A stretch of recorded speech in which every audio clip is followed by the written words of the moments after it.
നമസ്കാരം. ഞാൻ ശാക്തേയ ഉപാസകൻ. സജ്ജനങ്ങളുമായിട്ട് നമ്മളിന്ന് ചർച്ച ചെയ്യുന്ന വിഷയം കന്യക്കൂറിൽപ്പെട്ട ഉത്രം 2, 3, 4 പാദം, അത്തം, ചിത്തിര 1, 2 പാദ നക്ഷത്ര ജാതരുടെ 2026 മാർച്ച് ഏപ്രിൽ മാസ ജ്യോതിഷ ഫല സാധ്യതകളാണ്. ഇത്തരത്തിലുള്ള ജ്യോതിഷ ഫല സാധ്യതകൾ നമ്മൾ പറയുന്നത് ചാരവശാലുള്ള ഗ്രഹസ്ഥിതി അനുസരിച്ചാണ്. ഇതെങ്ങനെയാണൊരു കന്യക്കൂറുകാരനായിട്ടുള്ള നക്ഷത്രജാതൻ്റെ ജീവിതത്തിൽ അനുഭവത്തിൽ വരാനിടയുള്ളതെന്ന് ചോദിച്ചാൽ, ഏതൊരു കന്യക്കൂറുകാരനായിട്ടുള്ള നക്ഷത്രജാതൻ്റെയും ജാതകമനുസരിച്ച് 2026 മാർച്ച് ഏപ്രിൽ മാസങ്ങളിൽ അവരെ സ്വാധീനിക്കുന്ന ദശാനാഥൻ്റെയും അപഹാരനാഥൻ്റെയും സ്വാധീന ഫലങ്ങൾ എന്തൊക്കെയാണോ അവയെ കൂടെ ആശ്രയിച്ചായിരിക്കും ഇത്തരത്തിലുള്ള ഫലങ്ങളും അനുഭവത്തിൽ വരിക എന്ന് മനസ്സിലാക്കുക. ചരരാശി ഗ്രഹസ്ഥിതി വെച്ചാണ് നമ്മൾ ഇത്തരത്തിലുള്ളൊരു ഫലം പറയുന്നത്. ഈ ഫലത്തിൻ്റെ അടിസ്ഥാനത്തിൽ നമ്മൾ ചരരാശി നോക്കുമ്പോൾ ശനി 7ാം ഭാവത്തിലാണ്, കണ്ടകശനി കാലമാണ്. വ്യാഴം 10ാം ഭാവത്തിലും രാഹുർ 6ാം ഭാവത്തിലും കേതുർ 12ാം ഭാവത്തിലും സ്ഥിതി ചെയ്യുന്നു. ഇതോടൊപ്പം തന്നെ സൂര്യചന്ദ്രാദി ഗ്രഹങ്ങളുടെ താൽക്കാലികമായിട്ടുള്ള സ്ഥിതിയും കൂടെ പരിഗണിച്ചാണ് നമ്മൾ ഇത്തരത്തിലുള്ള മാസഫല വിവരണങ്ങൾ നടത്തുന്നത്. നമുക്ക് കന്യക്കൂറുകാരെ സംബന്ധിച്ച് ഇവർക്ക് 2026 മാർച്ച് മാസത്തിൽ അനുഭവത്തിൽ വരാനിടയുള്ള ജ്യോതിഷ ഗുണദോഷ ഫലങ്ങളെ ഒന്ന് വിശദീകരിക്കും. 2026 മാർച്ച് മാസം എന്ന് പറയുന്നവരെ സംബന്ധിച്ച് തൊഴിൽപരമായിട്ടുള്ള വിഷയങ്ങളിൽ ചില മനക്ലേശം ഉണ്ടാകാനുള്ള സാധ്യതയുണ്ട്.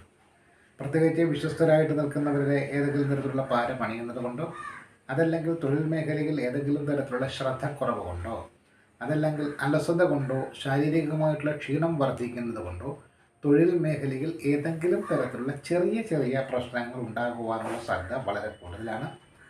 തൊഴിൽ സ്ഥലം മാറുവാനും തൊഴിൽ സ്ഥാനം മാറുവാനും തൊഴിൽ സ്ഥാപനം മാറുവാനും ഒക്കെ ഉള്ള ആഗ്രഹം കലശലായിട്ട് വരാനിടയുണ്ട്.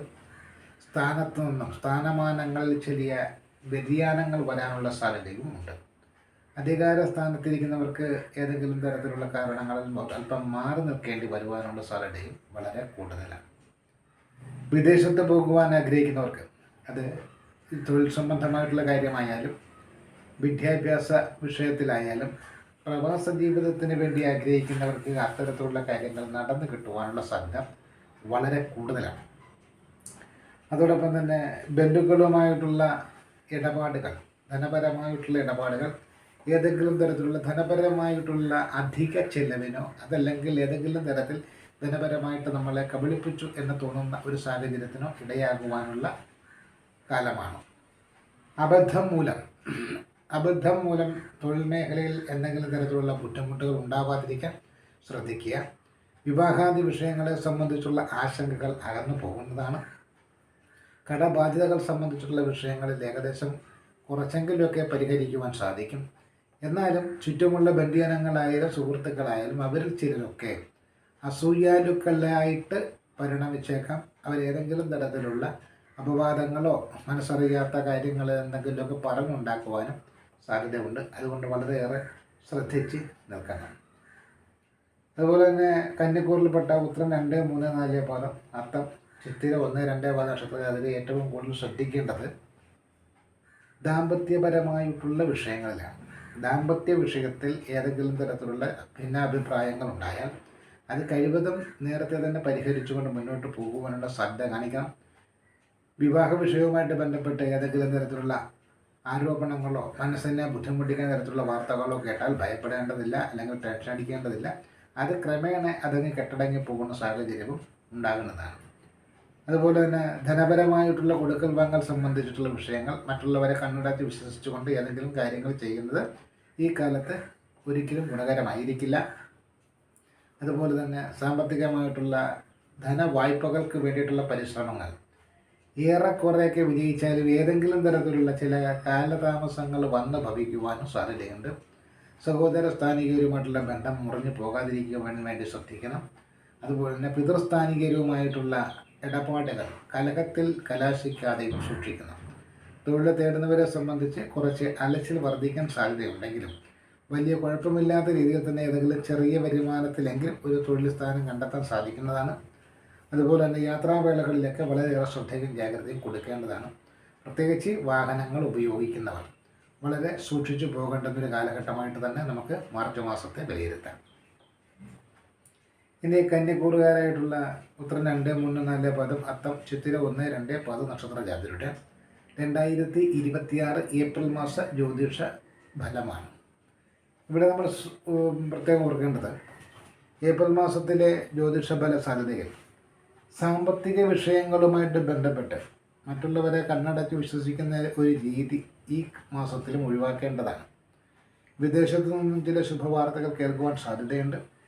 വിദ്യാർത്ഥികളെ സംബന്ധിച്ച് വിദ്യാഭ്യാസ വിഷയത്തിൽ പുരോഗതി ദൃശ്യമാകേണ്ടതാണ്. വിവാഹ സംബന്ധമായിട്ടുള്ള തടസ്സങ്ങൾ മാറ്റിയെടുക്കുവാൻ വേണ്ടിയിട്ടുള്ള പരിശ്രമങ്ങൾ വിജയിക്കും. അടിസ്ഥാനരഹിതമായിട്ടുള്ള ആരോപണങ്ങൾക്ക് മറുപടി പറഞ്ഞ് വെറുതെ സമയം മെനക്കെടുത്തരുത്.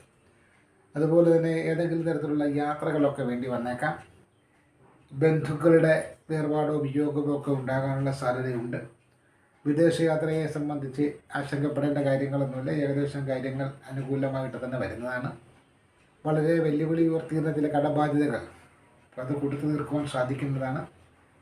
കടസംബന്ധമായിട്ടോ ധനസംബന്ധമായിട്ടോ അതല്ലെങ്കിൽ മറ്റേതെങ്കിലും വിഷയങ്ങൾ സ്വത്ത് സംബന്ധമായിട്ടോ ഒക്കെ ഏതെങ്കിലും തരത്തിലുള്ള കോടതി വ്യവഹാരങ്ങളുണ്ടെങ്കിൽ അവയിലൊക്കെ അനുകൂലമായിട്ടുള്ള പരാമർശങ്ങൾ പ്രതീക്ഷിക്കാവുന്ന ഒരു കാലഘട്ടമാണ്. കേസ് സംബന്ധമായ വിഷയങ്ങളിൽ വിജയം തന്നെ നമുക്ക് പറയാവുന്നതാണ്. ഏത് കാര്യത്തിന് ഇറങ്ങിത്തിരിച്ചാലും നേരായ വഴിയിലൂടെ പോകുമ്പോഴത്തേക്കും കുറച്ച് കാര്യതടസ്സം ഉണ്ടാകും. എന്നാൽ അതിൽ മറ്റെന്തെങ്കിലും ശുപാർശകളോ മറ്റു കാര്യങ്ങളൊക്കെ നടത്തിക്കൊണ്ട് പോകുന്ന ഒരു സാഹചര്യം, അത് പിൻവാതിലൂടെയുള്ള പരിശ്രമം ഏകദേശം വിജയിക്കുവാനുള്ള സാധ്യതയും കാണുന്നുണ്ട്. തൊഴിൽ സംബന്ധമായിട്ട് സ്ഥാനമാറ്റമോ ഉണ്ടാകുവാനുള്ള സാധ്യതയുണ്ട്. തൊഴിൽ മേഖലയിൽ അസൂയാലുക്കൾ വർദ്ധിക്കുന്നത് കൊണ്ട് തന്നെ ഒരു നീരസം ചുറ്റുമുള്ളവരിൽ ആരെങ്കിലുമായിട്ട് ഉണ്ടാകുവാനുള്ള സാധ്യതയും കാണുന്നുണ്ട്. പഴയ ഓർമ്മകൾ അയവിറക്കാൻ സാധിക്കുന്ന തരത്തിലുള്ള ചില കണ്ടുമുട്ടലുകൾ ഉണ്ടായേക്കാം. കുടുംബത്തിൽ നിന്നും മാറി ഒരു ദിവസമെങ്കിലും നിൽക്കേണ്ടുന്ന സാഹചര്യത്തിലൂടെ കടന്നു പോകാനിടയുണ്ട്. വാഹനങ്ങൾ ഉപയോഗിക്കുന്നതിൽ വളരെ സൂക്ഷിക്കണം. അതുപോലെ തന്നെ ഏതെങ്കിലും തരത്തിലുള്ള വീഴ്ചകൾ സംഭവിക്കാതിരിക്കുവാനുള്ള ശ്രദ്ധയ്ക്കും ജാഗ്രതയും കൊടുക്കണം. സാമ്പത്തികമായിട്ടുള്ള ദുർവ്യയം, അധികമായിട്ടുള്ള ധനച്ചെലവുകൾ നിയന്ത്രിക്കേണ്ടി വരും. അപ്രതീക്ഷിതമായിട്ടുള്ള ധനച്ചെലവുകളും ഈ കാലഘട്ടത്തിൽ പറയാവുന്നതാണ്. മറ്റുള്ളവരുടെ മുൻപിൽ നമ്മൾ എന്തെങ്കിലും കേമത്തം കാണിക്കാൻ വേണ്ടിയിട്ട് ധനപരമായിട്ടുള്ള വാഗ്ദാനമൊന്നും കൊടുക്കരുത്. അത് ഒരു പക്ഷേ അത് പാലിക്കാൻ സാധിക്കാതെ വന്നാൽ അവമതിപ്പുണ്ടാകും എന്നും ഓർമ്മിച്ചു കൊള്ളണം. കണ്ടകശനിയാണ് എന്നുള്ളത് തന്നെ വീണ്ടും പറയുന്നു. കണ്ടകശനി കാലത്തിൽ നമുക്ക് പല കാര്യങ്ങൾ ശ്രദ്ധിക്കേണ്ടതുണ്ട്. അതിൽ പ്രധാനമായിട്ടും അപകടങ്ങളിൽ ചെന്ന് ചാടാതിരിക്കാൻ ശ്രദ്ധിക്കുക, വീഴ്ചകൾ ഉണ്ടാവാതിരിക്കാൻ ശ്രദ്ധിക്കുക, അവനവൻ്റെ തൊഴിൽ മേഖലയുമായിട്ട് ബന്ധപ്പെട്ട പ്രശ്നങ്ങൾ ഉണ്ടാവാതിരിക്കാൻ ശ്രദ്ധിക്കുക. വിശിഷ്യ ദാമ്പത്യ ജീവിതത്തിൽ സംശയങ്ങളും പ്രശ്നങ്ങളും ബുദ്ധിമുട്ടുകളും ഒക്കെ ഉണ്ടാവാതിരിക്കാനുള്ള ശ്രദ്ധ വേണം. വിവാഹമോചനത്തിന് വേണ്ടി ഹർജികൾ ഫയൽ ചെയ്തിരിക്കുന്നവർക്ക് അത്തരത്തിലുള്ള കാര്യങ്ങളിൽ അവരാഗ്രഹിക്കുന്നത് പോലെയുള്ളൊരു തീരുമാനം ഉണ്ടാകുന്നതാണ്. വിട്ടുവീഴ്ച മനോഭാവത്തിലൂടെ ദാമ്പത്യ ബന്ധം പുനഃസ്ഥാപിക്കുവാൻ ആഗ്രഹിക്കുന്നവർക്ക് ശ്രമങ്ങൾ ഒന്നിലധികം തവണ നടത്തേണ്ടിയും വരാം. അതുപോലെ തന്നെ കുഞ്ഞുങ്ങളെ സംബന്ധിച്ച് കുഞ്ഞുങ്ങൾക്ക് ഏതെങ്കിലും തരത്തിലുള്ള ചെറിയ ശാരീരിക ബുദ്ധിമുട്ടുകൾ ഉണ്ടാവാനിടയുണ്ട്. വളർത്തുമൃഗങ്ങളുമായിട്ട് ബന്ധപ്പെട്ടും ആക്രമണങ്ങൾ ഉണ്ടാവാതെ സൂക്ഷിക്കണം. കുടുംബത്തിൻ്റെ കാരണവർ സ്ഥാനത്തിരിക്കുന്നവർക്ക് ശാരീരികമായിട്ടുള്ള ചെറിയ ബുദ്ധിമുട്ടുകൾക്കും സാധ്യത കാണുന്നുണ്ട്. എല്ലാത്തിലും ഒരു ശ്രദ്ധയും ജാഗ്രതയും പതിവിന് വിപരീതമായി എല്ലാ കാര്യത്തിലും പുലർത്തേണ്ടുന്ന ഒരു കാലഘട്ടമാണ്. ആ സമയത്തുള്ള യാത്രകൾ, ലഹരി പദാർത്ഥങ്ങളൊക്കെ ഉപയോഗിച്ചുകൊണ്ടുള്ള വാഹന ഉപയോഗം, ഇവയൊക്കെ കർശനമായി നിയന്ത്രിച്ചില്ലെങ്കിൽ അതുകൊണ്ടുള്ള തെറ്റാനുഭവങ്ങളും അനുഭവിക്കേണ്ടി വരും. എന്തായാലും 2026 മാർച്ച് ഏപ്രിൽ മാസം എന്ന് പറയുന്നത് പൊതുവെ ഗുണദോഷ സമ്മിശ്ര ഫലങ്ങളാണ് നൽകുക. ഇതിൽ ദോഷപരിഹാരമായിട്ട് 2 മാസത്തിലും ചെയ്യാവുന്ന കാര്യം, ശനിയാഴ്ച ദിവസം നീല നിറത്തിലുള്ള വസ്ത്രത്തിന് പ്രാധാന്യം കൊടുക്കുക. കാക്കയ്ക്ക് എള്ളും തൈരും കലർത്തി ചോറ് കൊടുക്കുക. അസ്തമയ ശേഷം ശാസ്താക്ഷേത്രത്തിലോ മഹാദേവ ക്ഷേത്രത്തിലോ നീരാജനം സമർപ്പിക്കുക. വ്യാഴാഴ്ച ദിവസം മഞ്ഞ നിറത്തിലുള്ള വസ്ത്രം ധരിക്കുക. മഞ്ഞൾക്കുറി ധരിക്കുക. മഹാവിഷ്ണു ക്ഷേത്രത്തിൽ ദർശനം നടത്തുക. കഴിയുന്നത്ര വഴിപാടുകൾ നടത്തുക. ചൊവ്വാഴ്ച ദിവസം ചുവപ്പും കറുപ്പും ഇടകലർന്ന നിറത്തിലുള്ള വസ്ത്രം ധരിക്കുകയും ദുർഗാദേവി ക്ഷേത്രത്തിൽ ദർശനം നടത്തുകയും കഴിയുന്നത്ര വഴിപാടുകൾ നടത്തുകയും ചെയ്യുക. ഇതര മതവിശ്വാസികളെ സംബന്ധിച്ച് ഇത്തരത്തിലുള്ള പരിഹാര നിർദ്ദേശങ്ങൾ അവർക്ക് ഫോളോ ചെയ്യാൻ ബുദ്ധിമുട്ടുണ്ടെങ്കിൽ അവരവരുടെ മതവിശ്വാസം അനുസരിച്ചുള്ള പ്രാർത്ഥനകളും ദേവാലയ ദർശനവും ഒക്കെ നടത്തുക. തത്സമയം നമ്മളിവിടെ ദോഷപരിഹാരത്വമായിട്ട് നിർദ്ദേശിച്ചിരിക്കുന്ന നിറങ്ങൾക്ക്, വസ്ത്രങ്ങൾക്കൊക്കെ പ്രാധാന്യം നൽകുന്നത് ഗുണകരമായി തന്നെ നമുക്ക് ദോഷപരിഹാരത്തിൻ്റെ പട്ടിക ഉൾപ്പെടുത്തി ചൂണ്ടിക്കാണിക്കാവുന്നതാണ്. ഇതാണ് നമുക്ക് ഈ വീഡിയോയിലൂടെ സൂചിപ്പിക്കാനുള്ള കാര്യങ്ങൾ. നന്ദി, നമസ്കാരം.